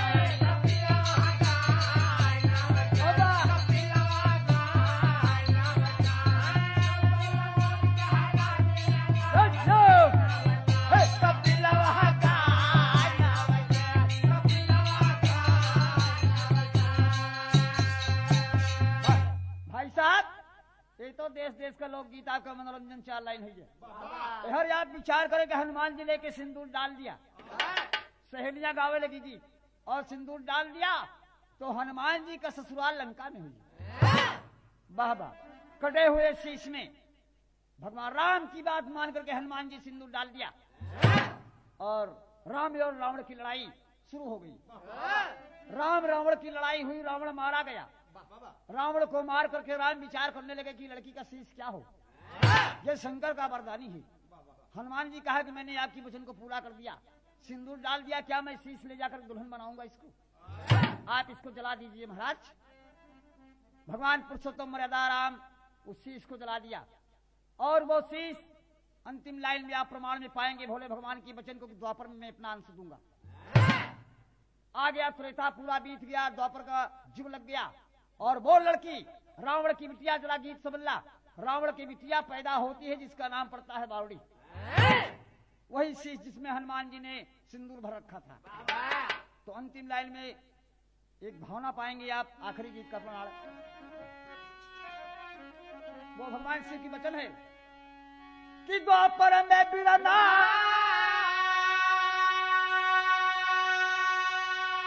अरे द्वापर में बिरना राम द्वापर में बिरना वह कैले दुई नौ जन्म मिलनवा द्वापर में बिरना।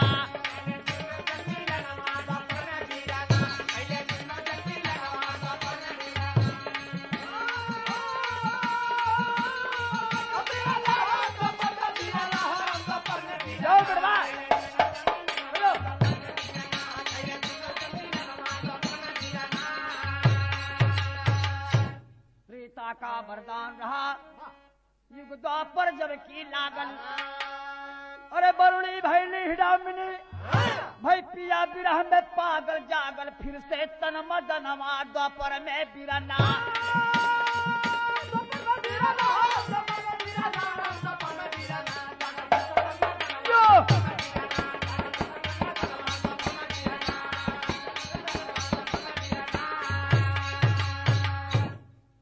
त्रेता का वरदान रहा युग द्वापर जब की लागल। बरुणी भैली हिडामिनी भाई पिया बिरह में पागल तब जागल फिर से तन मदनवा द्वापर में बिरना। वो लड़की रावण की बिटिया हिडामिनी राक्षसी हुई। हिडाम्बक राक्षस की बहन। आप द्वापर में ध्यान दीजिएगा। और जो शंकर ने वरदान दिया था वही कपि शिववंश भीम, वही कपि वही हनुमान शिव के अंश भीम के अंश में पैदा हुई। वही कपि शिववंश भीम कुंती सुत भइले खास। मिली विपन में हिडामिनी जब की गईले बनवास खास तब कैले रति दनवा द्वापर में बिरना।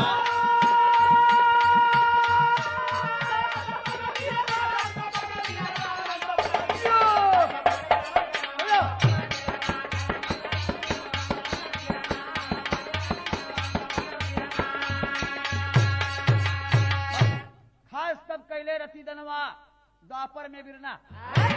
इधर देखिए विचार करिए आप कि हनुमान जी का अंश भीम और भीम महाराज पांचों भाई वनवास हुए। वनवास में गए तो माई कुंती भी साथ गई और दिन भर भिक्षा मांगे।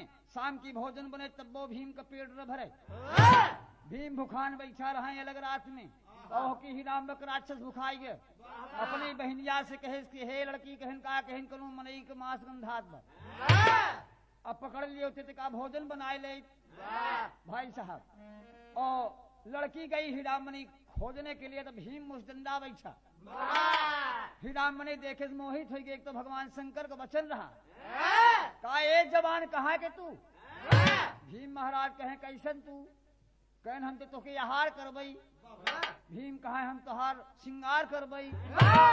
बाबा बैठ गई उभैया जोहर के लेके आवे तो खाई। उभय कपि शिववंश भीम कुंती सुत भइले खास। अरे मिली विपन में हिडिमिनी जब की गईले बनवास खास तब कैले रति दनवा द्वापर में बिरना।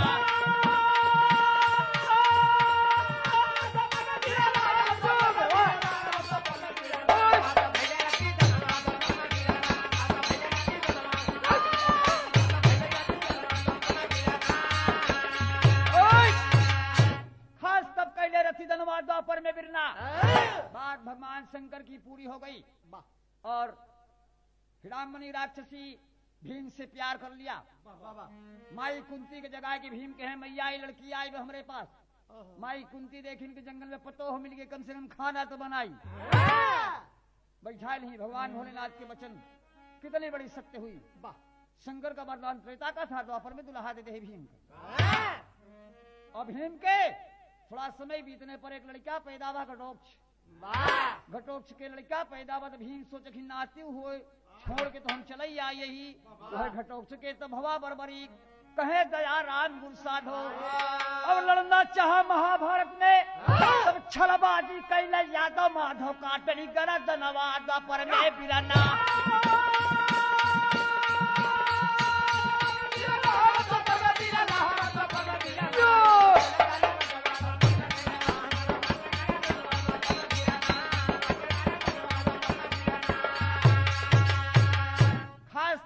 रथी धनवा द्वापर में बिरना। भगवान भोलेनाथ की वचन सत्य। देखिए और वही घटोक्ष के तो बड़बड़ी के भे कहें दया राम गुरु साधो माधो काटिन कर धनवा द्वापर में बिरना। लड़ाई के क्षेत्र में बड़बड़ी को मारा गया। विचार करने की बात है दोस्त। अखाड़े का परिचय देते हुए और रिकॉर्डिंग कैसेट सुनने वाले प्रेमियों से ये कहना है कि ये जो रिकॉर्डिंग आप सुन रहे हैं ये यूकी कैसेट द्वारा आप दिल्ली से गायक लहरी लाल जी की आवाज में इलाहाबादी की और सहयोग है इसमें भाई छत्रधारी यादव जो कि हड़िया इलाहाबाद के रहने वाले हैं जिनके माध्यम से कैसेट बन रही है। कहना यह अखाड़े का परिचय बाकी गुरु भोला भय स्वर्ग के वासी या भा करे पुकार। कथन किया गुरु दया राम गुरु नरकु राम का प्यार।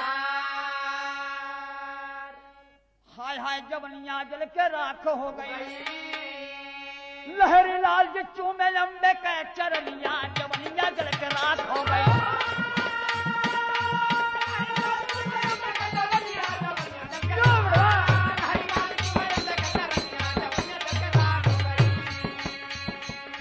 कभी होए ना का हो बेटा कभी होए न मोहल्ले में हल्ला के मरिया न खटकाना।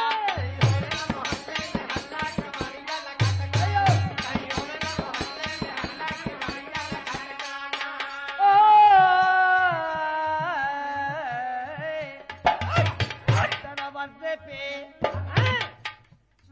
प्रेमी प्रेमिका में मस्त कभी हो न मोहल्ले में हल्ला।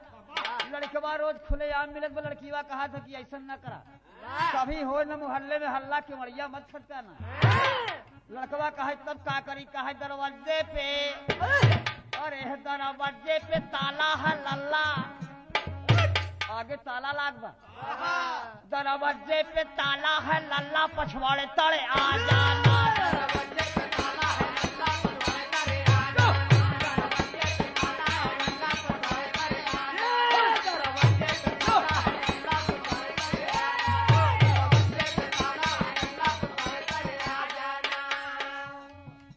सौतन के घर काका बोले लाल जले जब बत्ती। सौतन के घर काका बोले लाल जले जब बत्ती। सौतन के घर काका बोले लाल जले जब बत्ती। वो लड़कवा के मोहब्बत देख के देवर और दोनों लागत हर सिया जाए कि बहुती हमरे लड़का से प्रेम करत है। मतलब ये रहा कि परदेश छाया रहा है सोहदा। और लड़कीवा जो होता रहा इंतजार में तो एक लड़के से प्यार हो गया फिर प्यार तो बड़ा बदनाम हो भी करत। तो लड़की सबसे बतावत बाकी देखा हम दुल्हन नहीं और लड़का एको नहीं तो हमका लड़किये समझा। सौतन के घर काका बोले लाल जले जब बत्ती। सौतन के घर काका बोले लाल जले जब बत्ती। सौतन के घर काका बोले लाल जले जब बत्ती। पिया गए परदेश कमाने कमाने कमाने कमाने। पिया गए परदेश कमाने पिया गए परदेश कमाने मिटा के मेरी हस्ती रोए सारी रात रोए रात रात रोए सारी रात। चुनरी का पल्ला घुमटवा उठा जाना।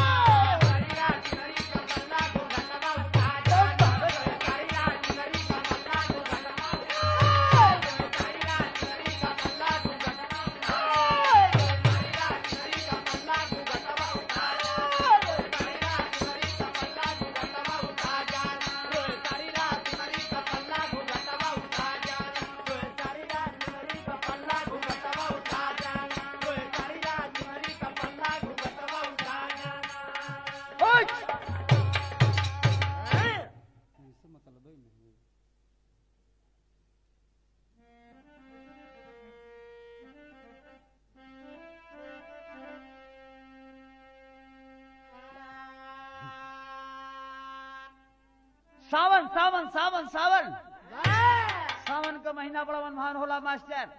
देखा सावन के महीना में झुलना झुलत ननद हो जाए इलाहाबादी लोग गीत गावत हैं।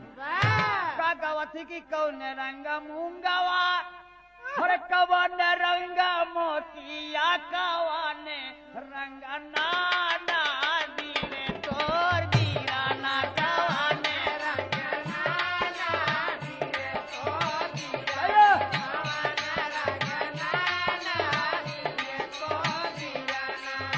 कौन रंगा मूंगावा कवन रंगा मोतिया कवन रंगा नाना दीरे तो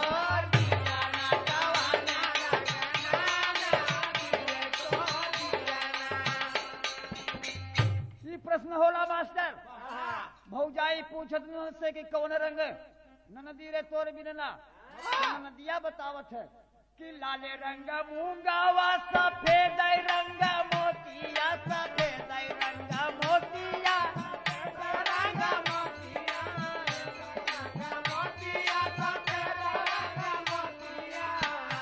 ए भौजी लाले रंग मुंगवा लाल रंग मुंगवा सफेद रंग मोतिया और सवारे रंग भाऊ रे मोर बीराना सवारे रंग भाऊ रे मोर बीराना सवारे रंग भाऊ रे सवारे रंग भयो मोर बीराना सवारे रंग भाऊ रे मोर बीराना। श्री रामचंद्र जी गुरु विश्वामित्र जी के साथ में भैया लक्ष्मण जी हैं, जनकपुर की ओर चले जा रहे हैं। हंसते हुए दोनों युगल किशोर जा रहे हैं। कवि ने एक तर्ज दिया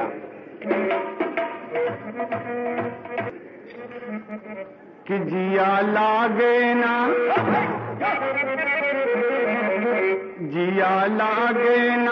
पिया तोरे गाँव अब हम अपने नैहरवा के जइबे।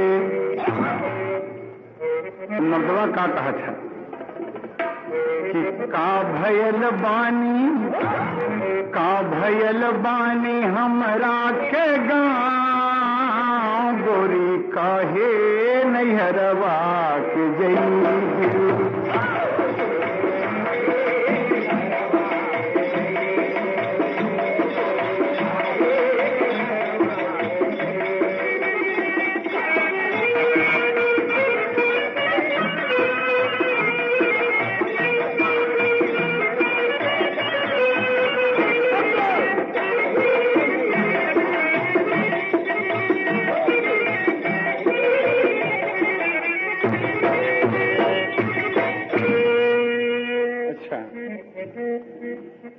स्वामी इलेक्ट्रॉनिक्स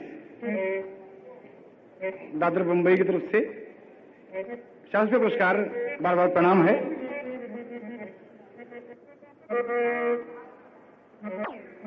और यहाँ कह रहे हैं कवि जी कि अइले अइले जनकपुर में राम अइले जनकपुर में राम संग में भैया लखन लाल सोहे संग में भैया लखन लाल।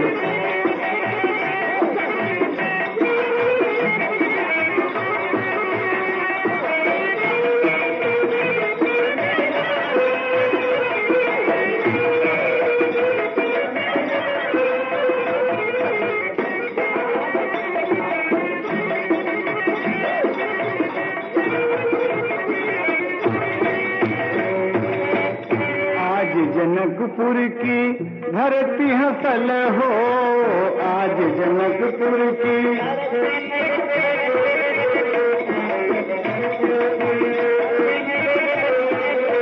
दौड़ी है बहिया पसार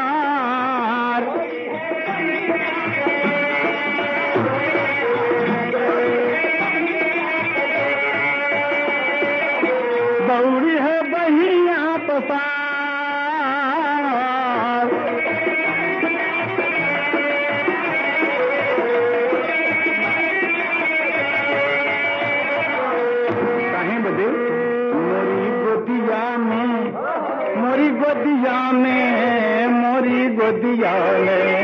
मोरी गोदिया में आए सुख धाम संग भैया लखन लाल सोहे।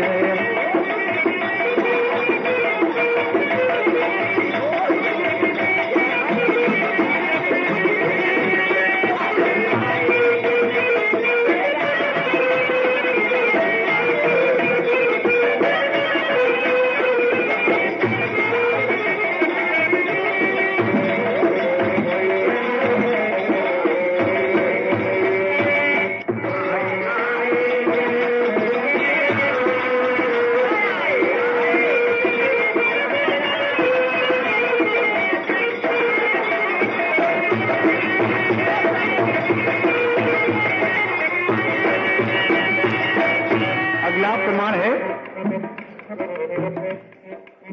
विश्वामित्र जी आगे आगे, दोनों भाई पीछे पीछे चले आए और तमाम चारों तरफ खुशियों की लहर दौड़ गई। दौड़ी दौड़े पुरवासी सबैले, दौड़ दौड़े पुरवासी,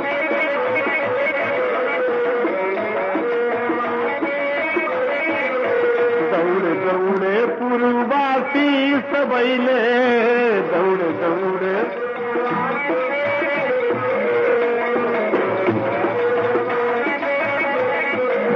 देखल नैना पसार,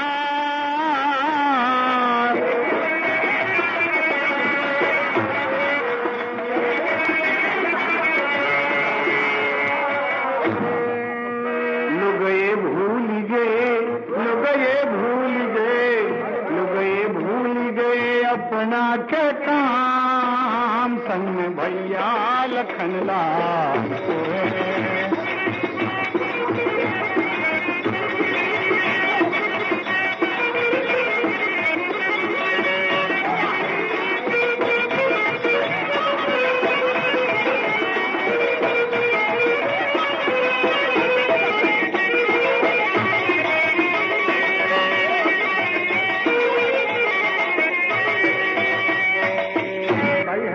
हंसले गुरु देखा, हंसले गुरु देखा मौसम सुहाना, हंसले गुरु देखा,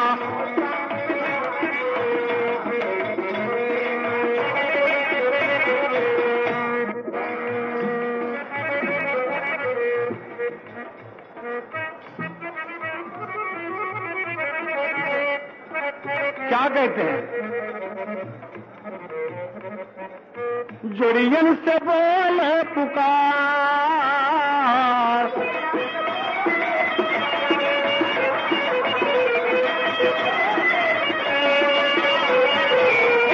तनी कह जाना, तनी कह जाना हमरा के काम, संग में भैया लखन लाल तो है।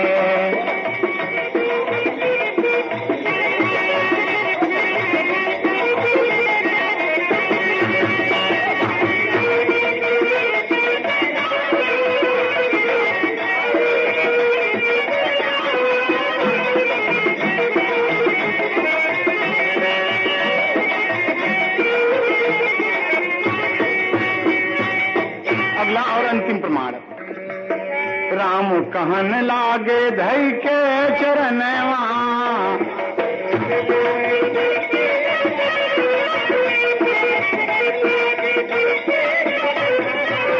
राम कहन लागे धई के चरणवा, राम कहन लागे,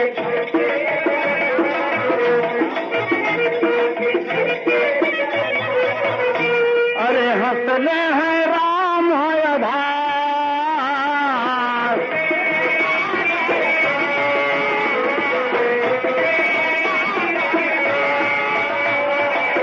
हंसले हैं राम आधार,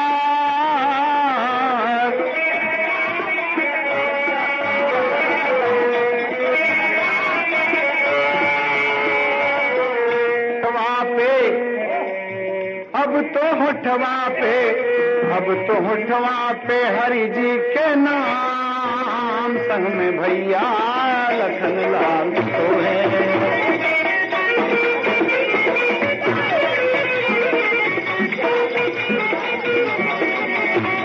अइले जनकपुर में राम,